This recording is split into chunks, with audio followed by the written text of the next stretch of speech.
Today, our topic is syntactic tree diagrams. In order to fully understand English sentence organization, we use tree diagrams.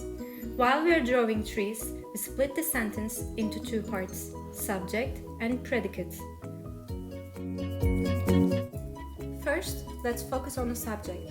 The fox can be the subject of a sentence, and it's also a noun phrase.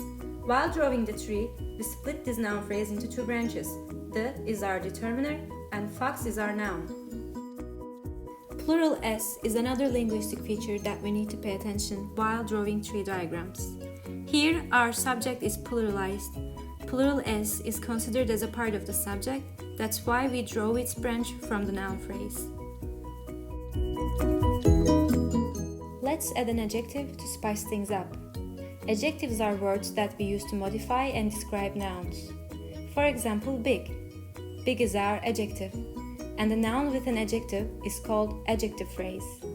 Adjective phrases have their own branches under noun phrases.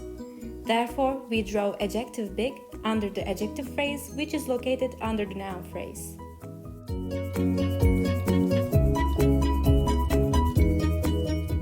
As you all know, adjectives are located right behind the nouns to modify them within the noun phrase. But what will happen if we add one more adjective into a noun phrase that already has one? Well, it's pretty easy. Since we have more than one adjective, we need to add an extra adjective phrase branch under the noun phrase, and we keep the rest of the tree the same.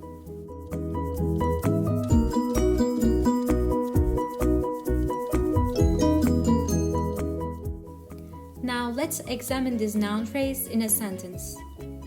As we said before, the big red foxes, which is our noun phrase, is the subject of our sentence.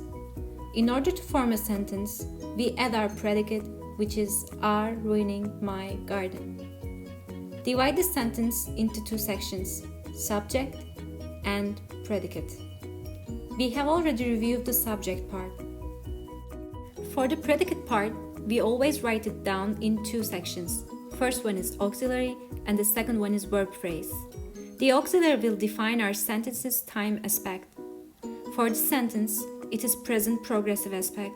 Write the time aspect under the tense, and the be plus ing is under the progressive aspect.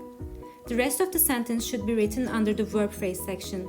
Our verb phrase consists of a verb and a noun phrase. Ruin is the verb and my garden is our noun phrase. This time we only have determiner, which is my, and our core noun is garden.